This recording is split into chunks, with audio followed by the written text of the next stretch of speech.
Maayong adlaw, Cagayan de Oro, sa atong mga viewers, mga followers, o sa Tibok Pilipinas nga nagsunod ka nato. O good afternoon, good evening, good morning sa atong mga viewers sa followers gawas atong nasod. Kini si Mrs. Alma Magtasval. Yes sir, makig-uban na usab kaninyo niining atong sinimana nga programa Health Watch dinhi sa City Health Information Office atong masuwaybayan City Information Office FB page. Di ginato nilimta, no? Pero ang atong programa matagbuntag sa Martes, makita usab nato bisan pa kung dili nato makita sa adlaw kay nagtrabaho makita kay ma-open ra sad ninyo anytime. Og ang atong pagtimbaya usab, pasalamat og dako sa City Information Office headed by Sir Jade Adeser and assistant niya si Sir Ayan Fuentes ni Akral uban nato. Salamat gyud kaayo sa inyong paghatag kanamo sa kahigayunan. Gikan kini kay singkasing pagpasalamat ni Dr. Rachel Dabadilla sa inyong paghatag og kahigayunan sa City Health City Health Office sa paghatod sa mga balita, informasyon nga importante kaayo bahin sa panlawas dinhi sa atong mga viewers. O kinaot paunta nga magpadayon kini atong programa, depende usab sa inyong pag-follow kanato, no? O karong adlaw ato usab nga itimbaya ang atong hilangdon mayor Honorable Rolando Clarex Uy. Good morning sir. Vice Mayor Bebot Rodriguez ug iyang mga kauban sa konseho, atong Chairman on Health Sir Dr. Paulo Gaane, ang atong mga punong barangay nga wala igpuas sa suporta kanato sa atong mga programa sa panglawas dito sa mga kabarangayan, 80 barangays of Cagayan de Oro City. Ang atong mga field personnel, labi ng atong health center personnel, uban sa atong volunteer health workers, ang barangay health workers o barangay nutrition scholars. Good morning atong mga kauban diya sa City Health Office. O karon nagsaulog kita sa importante usab nga adlaw kining atong gitawag nga World TB Day. Wala kita nagselebrar tungod kay nalipay ta nga na ay problema nato sa TB, no? Wala. Kun dili aron mapaabot nato, hingusganon mapaabot nato nga dili gyud angayan mahadlok niini nga sakit kay duna kitay kapasidad sa pagtambal niini og i-explain kana unya sa ato mga importante nga mga resource persons. First, I would like to introduce walay lain kung atong City Health Office Assistant City Health Officer, Dr. Claire Paglinawan, ang atong medical officer pod sa atong TB program. Dr. sorry. May buntag, Ma'am Alms. Good day sa tanan. Sir Rex, uban nato usab karon dinhi, walay lain kundi si Sir Rex Ranili, atong Nurse 5, ang ato pong Nurse Program Coordinator sa TB. May buntag ka natong tanan sa ato ang mga viewers ug followers ni ang atong programa nga Health Watch diri sa Cagayan de Oro. Okay, daghan ka itag angayan nga hisgutan ini kay murag daghan mga tao gyud ka kahadlok basta makadungog na sa istorya bahin sa sakit nga TB, pero sa inyo unya nga pagpaminaw thoroughly inyo rang masabtan nga dunay kapasidad ang atong City Health Office alang sa paghatag kaniyong serbisyo nga malikayan kini nga sakit o matambalan usab. So atong pangutan-on tuod si Dr. Claire Paglinawan. Dr. Claire, ngano tuod nga nagsaulog kita ni ining World TB Day o unsa pod tuod ining TB? Yes, Ma'am Alms. Ang TB or tuberculosis is an infectious disease, so makatakod siya, caused by Mycobacterium tuberculosis. And in the year 1882, March 24, Robert Koch, isa ka scientist, discovered Mycobacterium tuberculosis that causes TB. So, 100 years after sa iyang 100th anniversary, the International Union Against TB and Lung Disease proposed that they would celebrate the World TB Day on March 24. But it was only after a decade, 1996, that it was made to be celebrated annually. So thereon, yearly na siya guys celebrate ang March 24 as World TB Day. Parang naay awareness ang mga tao we can educate the public, we can reduce the stigma, we can encourage funding for TB, as well as i-celebrate nato atong wins, ang millions of lives that were saved sa disease nga TB, and also eventually atong ma-end ang TB, Ma'am Alms. Yes, kay naa naman lagi kita yung mga pamaagi o teknolohiya bahin ini, which will be explained later. So, pangutan tuod sa nato si Sir Rex, no? Unsay pamaagi tuod si Rex nga kaning sakit nga TB makatakod or ma-spread? Okay, no? Alma, sa ato pang nahibaw-an ang Ginoo, sukat pag sa una nga kakahadlukan ang sakit nga TB kay mananakod gyud. So ang pamaagi sa pagtakod aning di ang sakit nga TB is katong pinaagi pag-ubo aning ni ang atong mga pasyente nga na-diagnose nag TB, especially katong wala pagyud na nambal. Ikaduha is katupong pagpanghatsing, no, or pagbahing aning ni atong mga pasyente nga naay sakit o nag-career aning ni ang atong gitawag nga basilay. So mo pud ning isa sa pamaagi nga makatakod pud ning niya. So pag-ubo, panghatsing mo yung mga pamaagi nga makatakod o matakda ng isa ka tao sa sakit nga TB. So, Doc Claire, kung makatakod man dahil kini, unsa may mga pamaagi, labi na gayud sulod sa panimalay, kung adunay usa ka miyembro nga aduna niini nga sakit, aron nga dili siya makatakod. Ang preventive methods para nga kung ang isa ka pasyente kay naa na siya TB, na-diagnose lang siya bag-ulang o niya wala pa siya nasugdan og tambal, pwede niya gamiton atong gigamit sa COVID before nga minimum public health standards, meaning pwede siya mag-wear og mask sa sulod sa balay, pwede siya mag-physical distancing as long as wala pa siya nakasugod panambal. But definitely, dili makatakod ang TB kung mag-share mo sanitized utensils or magamit sa toilet nga sanitized. So, once nga manambal na siya, example atong pasyente kay na siya is bacteriologically confirmed siya, sputum positive ang iyang TB nga sakit, within 2 weeks pag sugod niya og pagpanambal, dili na siya infectious. Kung ang pasyente sad kay negative ang sputum pero nakita nga naa siya TB sa X-ray, gikan sa pagsugod niya og panambal 1 week after, dili na pud na siya infectious. And lastly, naatay libre nga TB preventive treatment sa atong health center, sa atong TB dots nga pwede namo ihatag sa household contacts sa mga kauban sa balay, especially katong pasyente nga sputum positive or bacteriologically confirmed, pwede namo sila tagaan og TB preventive treatment ay ang household contacts para nga dili sila magka-TB disease. Mao na siya, Ma'am Alms. Okay, so sa ato pa si Rex, klaro gyud nga matreated kining gitawag nga sakit nga TB. And who is most at risk of TB, Sir Rex? Ma'am Alno, ang sakit nga TB, no, kanang delikado magid siya, pero munang naa nga kung early lang gid ma-diagnose ang ato ang sakit nga TB, matambalan gid siya or maulian gid ang atong pasyente. So ang ato ang manggitawag nga mga high risk or mga vulnerable population gid is kini atong mga infants or kini mga bag-o pa na tao or mga bata, high risk gid ni sila sa sakit nga TB. Ikaduha din, Ma'am Alma, kini atong mga senior citizen, no? Taas pud ka ay probability nga dali rasan sila matakdan sa TB or kini atong gitawag nga mga people living in congregate settings like kining sa jail or sa atong mga slum areas kay sikit-sikit manggod ang Pinoy-anan, and then ang sakit nga ang kagaw sa TB is airborne. So once ang pasyente nga positibo sa TB, inig ubo, inig panghatsing, taas kay probability nga matransmit niya ang infection. Okay, so Dr. Claire, unsa may pamaagi aron mahibaan nga ang usa ka tawo aduna niini nga sakit? Ang atong mga diagnostic test na atay primary screening tool nato is atong MTB-RIF assay test or gene expert assay. Kana siya ang gigamit pod sa COVID, although naimbento na siya for TB, but gigamit na siya sa COVID para i-examine ang kulihad. So naagya po na sa atong facilities. And also X-rays.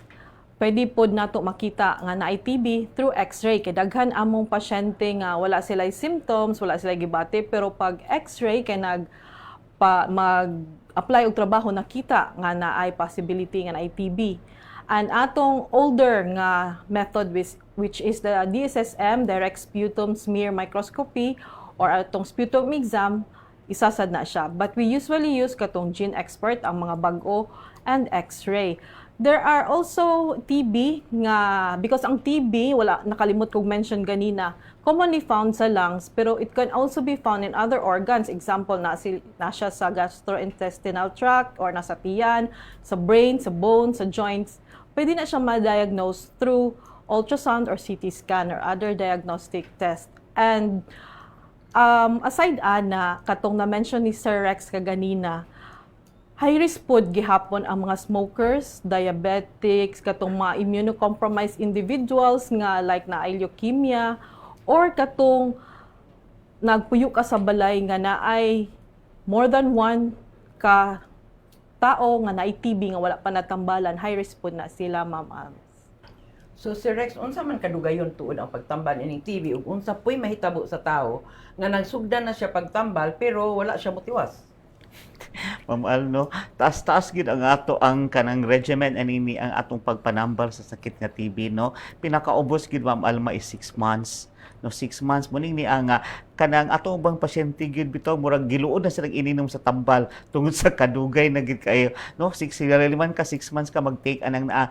Pero depende pud Ma'am Alma kay naapoy TB nato nga classification nga kini, especially kani atong mga kanang sana TB outside the lungs, kani atong mga extrapulmonary TB nga ang pagpanambal pud aning niya ay maabtan gid usa ka tuig. So taas-taas gyud sa munang naa nga amo gihangyo ang atong mga katawhan nga katong nagsugod na pagpanambal mag-case hold lang gid ta, no. Atong paningkamutan gyud nga ang kung unsay gi-instruct sa ato mga health center personnel, no, atong mga doctors, nurses, midwives, tumanon na ginato kay ang pag-inom sa tambal Ma'am Alma kada adlaw gid siya matag buntag, no. Inigmata diretso na din mo inom sa tambal sa TB. Ug sayang pud kaayo si Rex ang oportunidad nga naa na gyud na siya libre, unya dili pa himuslan o dili pa gyud tiwason. And by the way, ang ato tuong TB dots na ara gyud sa kilid sa City Health Office kung imong atubangon ang building ni ara dinhi sa wala nga side sa building, o dili gyud ta ngayan nga maulaw kay daghan man pud ang gaanha dinha, dili man ingon nga ang ayan pa nato nga kadukan gyud nga dili siya maayo, no, di ba? Doc Claire, posible ba tuod ang mga bata matakdan sa sakit nga TB ug unsay pamaagi usab mo malikayan kini? Yes, posible kayo, Ma'am Alms. If I'm not mistaken, pinakayang na mo nga na-treat was 7 years old recently.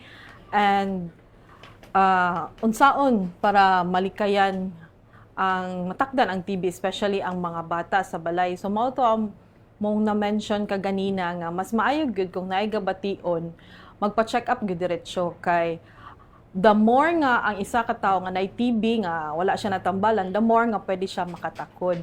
And at the same time, kung mabaw-an niya nga na siya TB or na siya gibati, pwede siya mag-wear og mask or physical distancing until siya matambalan.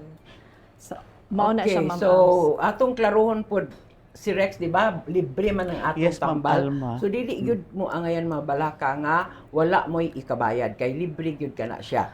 And Doc Claire, doon na ba tuod tay bag-o nga teknolohiya aron mahibal-an kung naabay sakit nga TB ang usa ka tawo?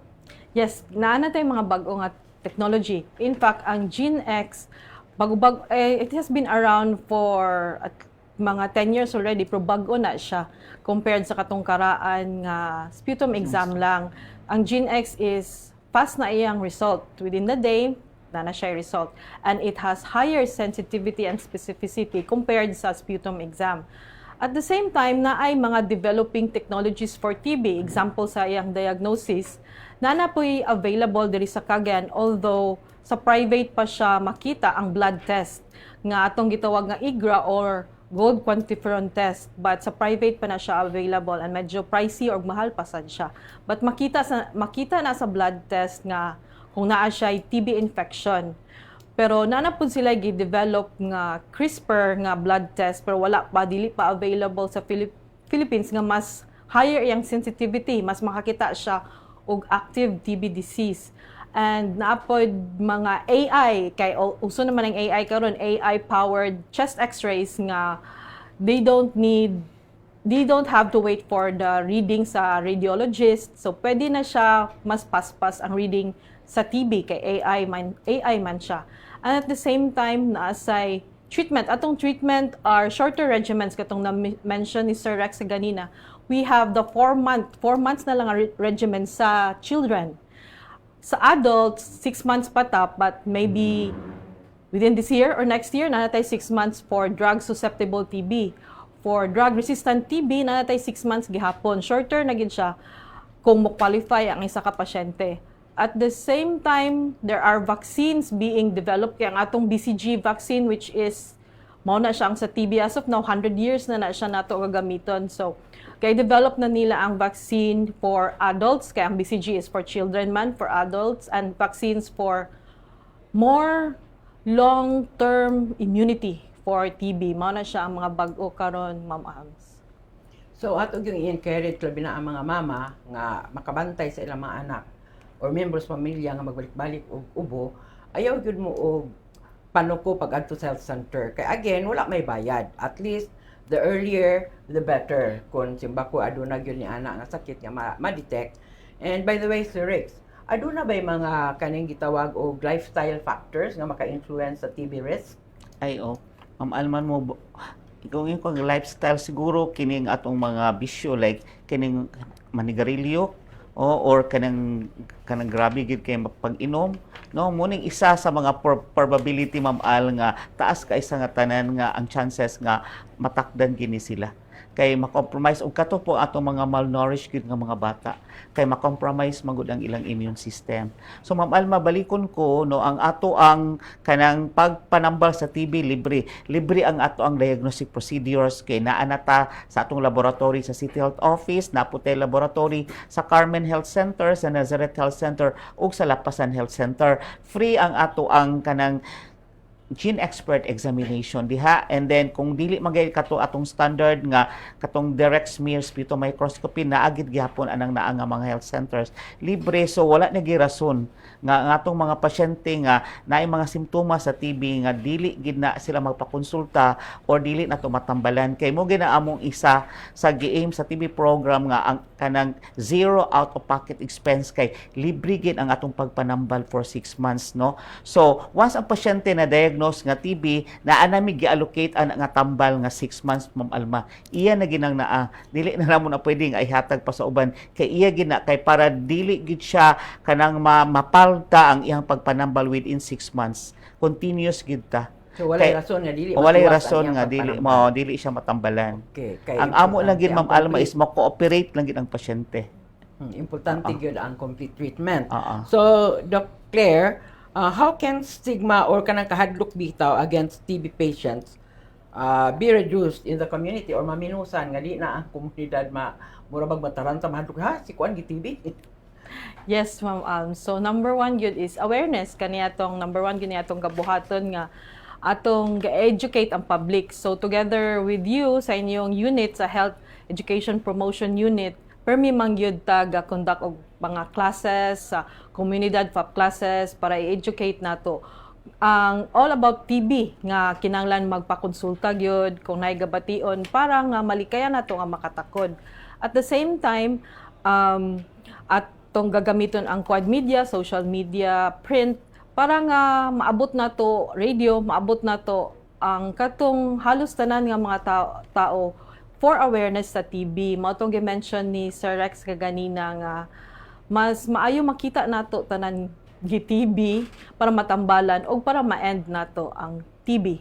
So mao na siya ang number one gyud is awareness sa public nga matambalan ang TB. Dili angay ikaulaw, i-discriminate ang na-TB kay naman may mga patients before nga nabaw-an sa ilang family nga na-TB, gilahi in town sila gipagawas dito gipatulog sa grahe ingana. So dili dapat angay tabangan og angay nato patambalan ang angay og support because we had patients before nga nagdepression in town tungod kay naay stigma. So mao nang natay awareness nga dili dapat nato nga naon, dapat nato tabangan og mas maayo gid number one katong na-mention nimo ganina, Ma'am Alms, magpakonsulta kay libre man na sa atong facility, sa atong health centers. Lagi look clear kay sayang sad kaayo ang serbisyo nga dili pahimuslan ug labaw sa tanan ang gasto sa gobyerno. Labi na gyud kon masugdan pagtambal unya o dili mo tiwas. Og by the way, ato manggong gi-encourage ang ato mga health center nga kinahanglan unta makita sa katawhan ang ilang nagkalain-lain nga serbisyo. Kanang, by the way, Sir Rex, doon nato ipangutana kung kanang BCG libre ba nga bakuna. Kining bakuna nato sa BCG no, libre kay kana sa atong mga health centers, kay part na sa atong immunization program. So pagkatao sa bata eligible na gyud siya, pwede na ginato tagaan og immunization or vaccination nga BCG. Libre na sa atong mga health centers, matag semana ginahatag na kay natay schedule. Kasagaran Miyerkules gid ang atong schedule for immunization, pero natay mga health centers nga kanang dili Wednesday kay na sila other schedule, pero rest assured nga weekly gid ang atong immunization schedule, and then libre ning atong pagbakuna sa BCG. Muanha lang gyud sila sa Muanha health lang center, gyud dalo sila, nila ang ma'am, ilang yung anak. anak. Unsa man tuod ang edad nga kinahanglan madala dito Ma'am, ang bata? pagkatao, pwede na ganyan na ito pabukunahan sa BCG or less than 2 years. Kinahanglan, mabakunahan na ang atong mga anak aning ni ang BCG para malikayan nga dili siya matakdan sa sakit nga TB. Okay, so klaro to ha, libre. Sayang ang serbisyo nga dili nato pahimuslan, sayang pud ang tambal nga available. So again, di ta ngayon mabalaka kay kini nga sakit matambalan. Og sa kaingon ko na, ato manggong gi-encourage ang ato mga health center personnel nga magpadala gyud sila sa ilang mga litrato, mga documentation kung unsay gakahitabo sa ila dito sa barangay aron pud maka-inspire pud sa uban nga mo himo usab sa mao nga mga aktibidades. So pwede nato makitaan, Ma'am Jam, ni atod si Ma'am Jamie karon uban nato. And by the way, wala karon uban nato si Sir Budoy Dael o si Ma'am Etchen Porpio kay tuwa sila sa official travel nila sa Malaybalay.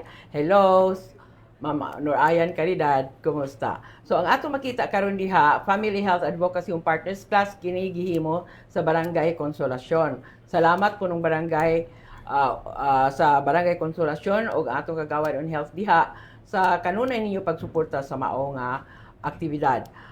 Family Health Advocacy Partners Plus sa Barangay Consolacion ni ang sunod dayon sa naapaos padayon pa ang ilang daghan. Kung mas daghan mo pictures, daghan pud mo kahigayunan nga makita ninyo inyong kaugalingon diha, no? And okay.